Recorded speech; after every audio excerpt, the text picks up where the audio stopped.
What's up, everyone? Welcome back to another review. This time we're taking a look at Machete Kills, the sequel to Machete. Once again, this is directed by Robert Rodriguez, starring Danny Trejo. Machete Kills tells the story of Machete, who has been recruited by the President of the United States to take down a revolutionary and an arms dealer. Alright, that's the basic plot line for Machete Kills. Let's talk about it. I think Machete Kills is inferior to the first movie. Now, does that mean Machete Kills is a horrible movie? No, it's not a horrible movie. Machete Kills is still a lot of fun. It still has the same tone as the original movie. Still has the over-the-top violence as the original movie. I mean, Machete Kills does have a fun cast to it, though it's not as good as the first movie's cast, which was great. Machete Kills has a very lackluster cast, though it does have some, though it does have some standouts to me at least. It has characters that I was beginning to like, but think this movie did not even come close to utilizing them properly. Um, yeah, and all of that, I think the story of Machete Kills is much more convoluted and confusing and just flat out ridiculously stupid. And it's not overall as simple as the first Machete movie, which had like the first Machete movie had a clear direction for what it was. Machete Kills is a movie that has no direction, and it's throwing everything inside of itself, including the kitchen sink. Including the kitchen sink. For God's sakes, when you get to like, the middle half of the movie, it turns into a science fiction type deal, and it's like, what is this? This is like it's like random nonsense. That's what Machete Kills is. Machete Kills is random nonsense. All right, so the cast in this movie, though, like I said, it is lackluster when compared to the first. It's still a pretty good one. You have Danny Trejo, who once again returns as Machete, and he's great. Got no complaints with him.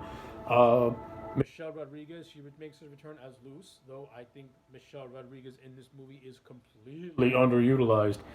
She barely does anything in this movie till you get to the last half, and even then she doesn't really do much anyway except lose a fight. So Luz, to me, who was one of my favorite characters from that first movie, she's completely wasted in this movie. It's like, why even have the character of Luz in this thing if you're just not going to do anything with her? Wasn't a fan of that. This movie brings back the Jessica Alba character of Saturna, and it pretty much kills her off in the first 5 minutes.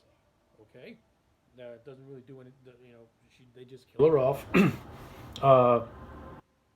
And this movie also brings back the Osiris character, and I like the direction this movie was going with the Osiris character by having him repent for the sins of killing Machete's brother, by having Osiris pretty much pick up the mantle of a padre to kind of rewrite his sins. And this movie was going in a decent in an interesting direction by having Machete and Osiris team up with one another. I think it was done very, very slow. I don't think you got enough out of it. Hell, they barely did anything with it, with the exception of Osiris making a sacrifice play to save Machete's life. You could have done so much more with this thing. I could have seen a good 15 minutes of Savini and Trejo working together, and I think you could have gotten some good mileage out of it. Particularly the Osiris character pretty much having a reforming, going through a reform and joining the network. You could have done so much more with this. The movie, it teases something that could have been interesting and does absolutely nothing with it. Wasn't a fan of that. This movie introduces a character called the Chameleon, who was played by Walton Goggins, Cuba Gooding Jr., Lady Gaga, who gives a very, very bad performance because she can't act, Antonio Banderas. The Chameleon character was interesting, but he's like his own little subplot. Doesn't really do much. Doesn't really do anything. You could have done so much more with that character, except not enough is done. To be honest with you, what's a shame. William Sadler's in this movie as this corrupt sheriff named Docus, and it doesn't do much with the Docus character either. The border vigilantes do make a cameo appearance in this movie. I think the Sheriff Docus character could have pretty much taken up the mantle of the Von Jackson character from the first movie and take over the border vigilantes. I think that would have been much more interesting use of his character, and I would have had the Mel Gibson character of Oz kind of use the border vigilantes to gather up his laborers since he wants to go into outer space. That's what I would have done. And other than that, the border vigilantes are just there there for a good laugh. The Dokas character doesn't really do much. He gets killed off anyway. This movie introduces a character named Mendez, played by Damien Bachir, and this was actually decent. This was actually well. I think the Mendez character was actually well executed for the most part. I like the idea of this guy having multiple personalities, where you don't know what side you're going to get. You don't know if you're going to get the revolutionary, the crazy man, or the special agent. And I thought Damien Bachir did a really good job at playing three distinct personalities of the same person. And I actually like the on-screen chemistry between Bachir and Trehu as they were doing their little body cop, as they were doing their own little mini road movie. I liked where that was headed. Of course, the Mendez character kind of dies halfway through, and this is where the Luther Vaz character, played by Mel Gibson, takes his place. And even though I think even though the science fiction element kind of is shoehorned from out of nowhere, I do like Mel Gibson in this movie. I do think he's really entertaining when he's not shouting out exposition. He does have some funny moments to him, and Mel Gibson still has an on-screen charisma to him as well. And I enjoyed the Luther Vaz character. I thought it was pretty interesting for what it was. The whole idea of him being a Star Wars fan was amusing. Him having this little space car, which is very similar to the one you see in The New Hope, was a little funny. So yeah, even though the science fiction element is out of place in this movie, I did like Mel Gibson in the movie, and I did like the Vaz character. I thought that was fine for what it was. This movie also has Sofia Vergara in this movie, who leads a whorehouse, who are like her little army militia. They have entertaining scenes. They're fun, though they kind of just disappear once you get midway through the movie. So their story is completely just left unresolved with no conclusion whatsoever.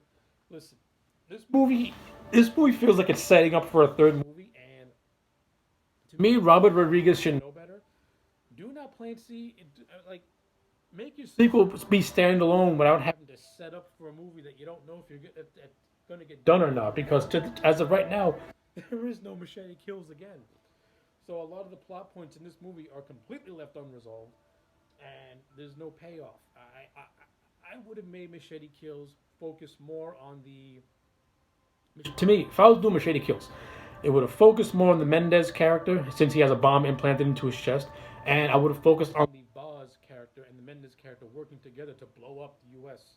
So that way they can recreate it in their own image without the science fiction Star Wars mumbo jumbo, which is completely weird and just off-putting when you're watching an exploitation movie like this. I mean, that's what I would have done. Just make it more simple, in the same spirit of the first movie, and not so just over the top and high tech, because to me it loses the magic of that first movie when you add in like unnecessary science fiction-y elements into a universe that never even hinted at having anything scientific about it. The first Machete was just an old school 80s action movie.